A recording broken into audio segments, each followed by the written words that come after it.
24 members from finance and administration were asked to participate in a year-long leadership series that focused on communication, leadership, and the University of Georgia. As a final piece to the series, the cohort was asked to participate in a community service project, one that included leading, planning, and organizational skills. What you'll see here today is what the group chose, why they chose it, and what comes next. In other words, the what, so what, and now what.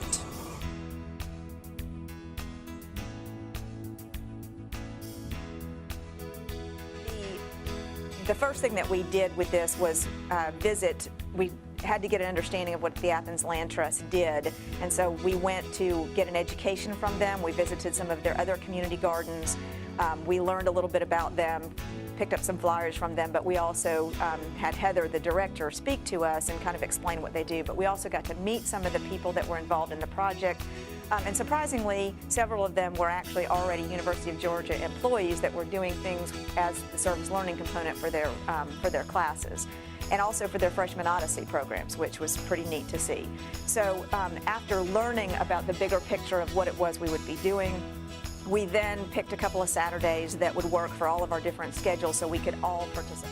The project entailed assisting the Athens Land Trust in, what initially started out as clearing of land to help them eventually start some community gardens on a 5-acre farm project that they had acquired, a few months earlier.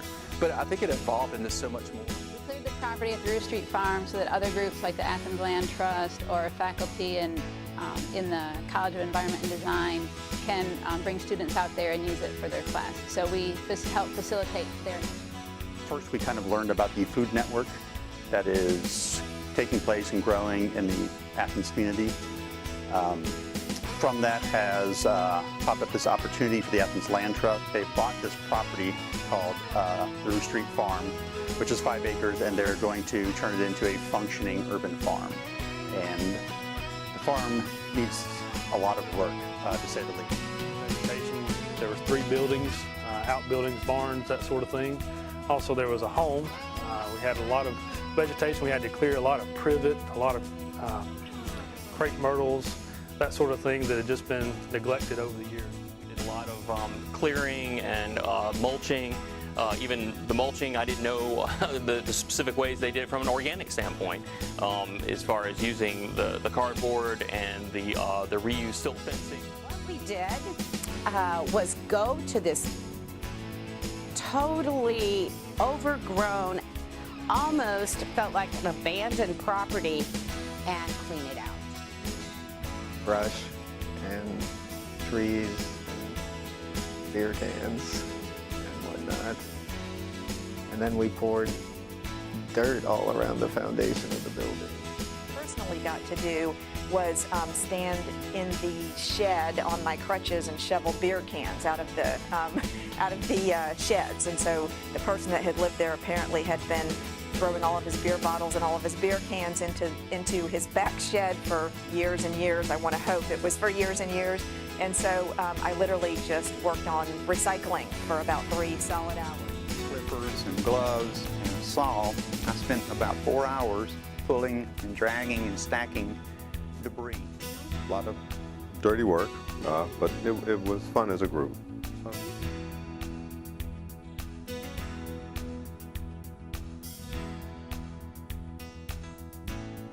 As the group debated what to do as a project, a lot of good ideas came up from everyone. Volunteering here or there for a few hours, to me, wasn't really a project. And because the assignment called it a service learning project, it needed to have organization, planning, action, beginning, end, result. Certainly there was a lot of differences of opinions, some push and pull on this project, and we enjoyed working through that and tried to hone in on the strengths of the group that was in the project, and eventually landed on the subject matter of helping with the Ruth Street project with the Athens Land Trust. Opportunity to kind of see a broader picture of what a lot of the nonprofit work in town is doing through a single idea of the probably the best out of all the projects, mainly because it was going to impact the community the most.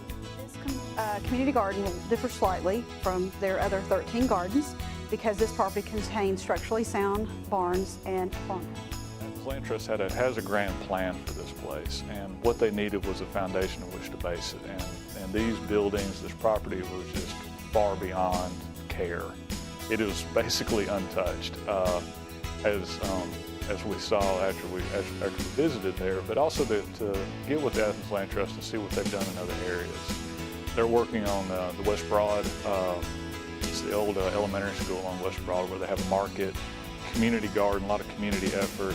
They were able to provide a place for local artisans to bring their crafts, and it's almost acts as an incubator for local businesses, local artists, and so it's really, in the end, it's a community outreach. We thought it was a noble idea because locally grown being a real current idea that I believe in. I do this at home. I have my own garden that I grow without herbicides or pesticides or any of those sorts of things, and it's a wonderful project, and the fruits of the labor are obvious. Its goal is to be a teaching venue for students and community folks, community residents, with hands-on experience and real-life experience in agriculture and nutrition and being self-sustaining themselves. It was about the community that we had as our little community group, and it was about the community as a whole. It made a big difference, I think, for our group. We had been sitting in for the last several months, meeting upon meeting upon meeting, learning about UGA and its workings, learning about UGA as a community, and we had gotten to know each other, but you never really know somebody until you kind of like spend some time with them in the trenches. And so it was really kind of fun and interesting to spend some time with everybody on the property, watching people do physical labor, whereas we had all been kind of doing mental labor up till that point. So to kind of see, how people really worked and how they worked together and to put our teamwork skills to good use.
forward, I think that the process allowed us to network with a number of different people who we now know and maybe a world that we were not aware of in terms of community gardens in our school districts, as well as farmers markets, as well as the Georgia Food Bank.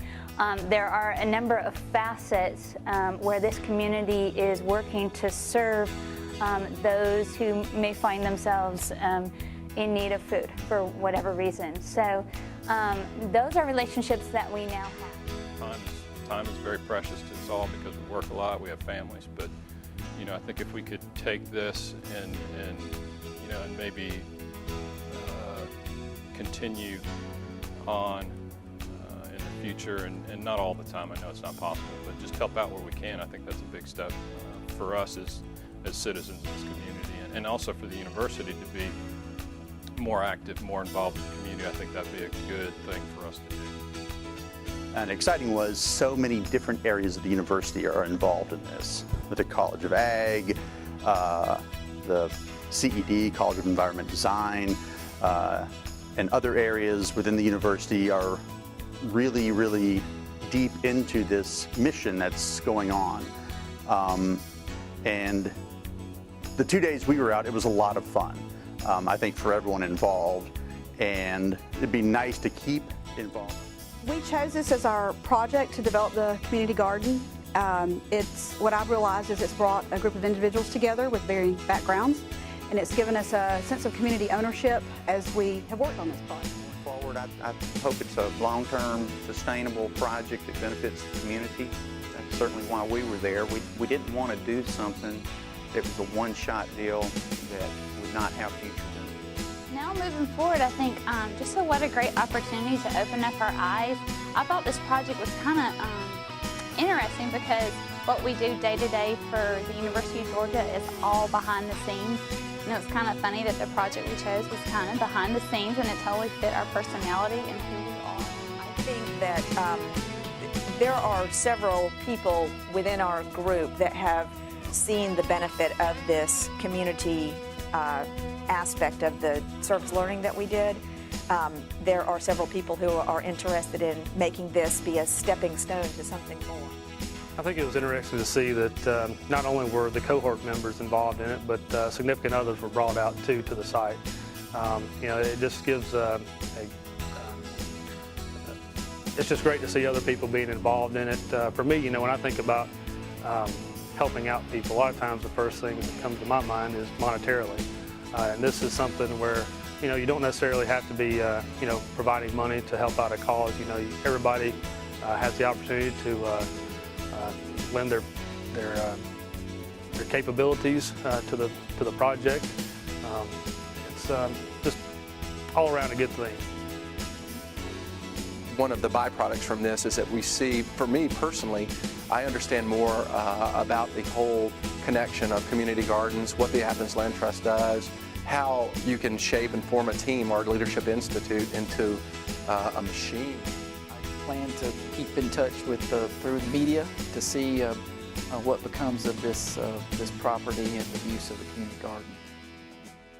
This started out as people really wanting just to check a box to say they went and did this project. But as people got involved in the project, they really reached out, and it really sparked something inside of many people. Land Trust and a lot of the other community outreach and service learning projects are trying to teach the students, and in turn ended up teaching us, that you need to hold on to those things. You need to reuse what you have.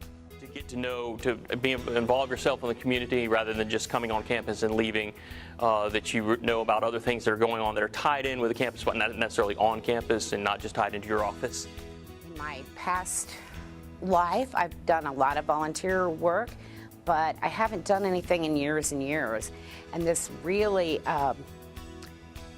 kind of lit a little fire in me. Me as a person now, I know that there's a need in our community for lots of different things, for manpower, for resources, for individuals across our community that need to eat and be fed, and not just fed, you know, the kind of food that comes out of a can, but some healthier foods. And then they can take a stake in it, and they can see how to grow healthy food and take that further in their own lives. And so now I have to be able to bring this back to my family and my children's school and see how we can help in the future, both financially and with manpower for these public gardens. I don't know that I can give a good answer about the service project itself and what the meaning was or what I took away from that. But what I took away from service projects in general, so I came back and thought, well, you know, out of the 45 people in HR, there's 4 or 5 who probably already connected to some sort of community group, and we don't even know about it. And maybe we need to start working together. That's what I kind of took away from it, a different way of looking at, you know, what maybe we can do, and what maybe people would like to do, and maybe that makes us all feel closer to the community, and that would be a positive thing instead of, you know, bad stuff we deal with every day. The future, I think, really is dependent upon how we as individuals are going to respond from this point forward. I mean, with any of these community projects, and we all have good intentions to be involved, to want to help our community. I mean, our community is only as strong as our citizens are. But I think the danger sometimes, the hazard, is that these projects, their strength sometimes comes in the form of the groups that participate. But unfortunately, when the group goes away, then that interest goes away. And I think we as individuals have got to figure out if our interest, our continued interest, is tied to us as individuals. There's one thing to be part of a group. There's one thing to be, it's another thing to be an individual, and a lot of individuals come together and form as a group. I'm not dependent on the group to continue my interests going forward and continue my support. That's tied to me. So I think that's possibly the way I see one of the challenges for us as individuals as part of this F&A cohort. How do we individualize our continued support of this operation in whichever way we deem fit?